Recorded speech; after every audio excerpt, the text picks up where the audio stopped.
dawdiyaa ka daaw waxaan igu soo gudbinaynaa muuqaal maanta laga duubay markii doorashadu ay lagu dooranayay maayirka degmada Borome taas oo ay ahayd doorasho fawaash iyo fadeexada hareeyeen iyo qaabkii musuqmaasuq ahayd isla markaana waxa halkan ka daawan doontaan wasiirka xigeenka amniga Muuse Diriye oo ah madaxweynaha isku beelihiin iyo wasiirka ganacsiga oo isaguna meesha ku sugan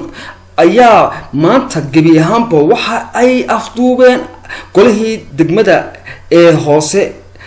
dawladaha hoose xildhibaanadii iyagoo oo maayir cusub doortay taas oo markii doorashadu qaabka u dhacday maayirka la leeyahay waa laga badiyay isagu ku tartamayay xilkaas maayirnimada degmada waa xildhibaanka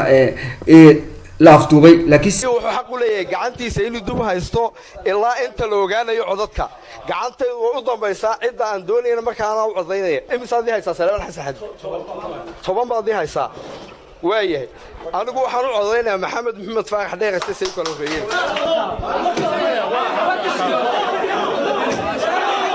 مالك هذا كاوي أظن مساعدة يستي طبعا هدي طبعا هيستي وانا سقال بان مودي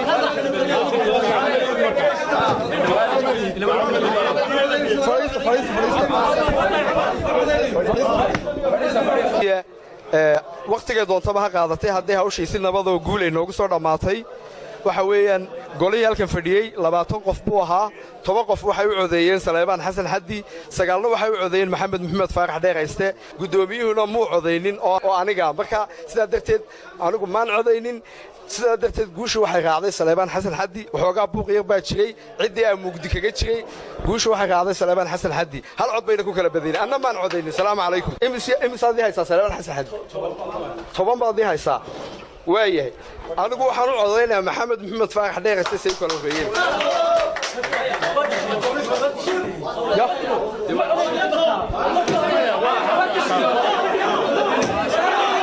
مالك هذا كاوي أظن مساعدة يستي طبعا هدي imisaadii haysaa Salmaan Xasan Xaddi toban baadii haysaa waayahay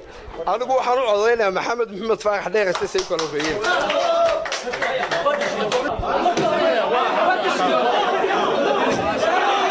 مالك هذا كاوي أظن مساعدة يستي طبعا هدي أولاً 29 bishii sagaalaad 2018 waxaan howlka dawladda hoose ku galnay tartan lagu tartamayay booskii maayarka kaas oo ka dhacay howlka dawladda hoose sida wax u dhaceen hadii aan waxoogaa ka taabto waxa meesha ka dhacay waxa aad u fool xun baa horta ka dhacay iyada oo taliyaha qaybta wasiirka maxaan ku raahdaa ganacsiga iyo dalxiiska intaasiba ay lacag adeegsadeen oo ay ku campaign gareynayeen xildhibaanada qaar kamida iyagoo soo saaraya wasiirka ganacsigu inuu hadeer u yahay oo ku bari taageerayo waa inaan yaabihii oo halka kula tartamay anigu waxa Ilaahay mahadiya inaan si qurux badan uga guuleystay taas oo ku kala baxnay 10 iyo 10 cod imisaadii haysaa Salmaan Xasan Xaddi toban baadii haysaa waayahay anigu waxaan u codaynayaa Maxamed Maxamed Faarax Dheerayste si kala horeeyay habase ahaatee idinkoo fiidiyoyada daawan doona oo ku dhawaaqay wasiirkii shir gudoonka cod malaha ee cod ka jar sheeg gudoomiye sheeg ilaa adigu la kala badiyo wala sheeg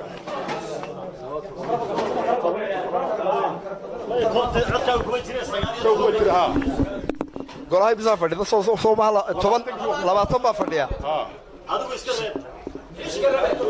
war ma codaynta male marka la kala badiyo marka la sidmu kala saaraya waa sida weey hadda war sharaf kula ina dhigayso waan waan suga bada waa ams wala kaams wala ma gudoomi uu codey ma codey barlamaanka anigu markii hore maan codayn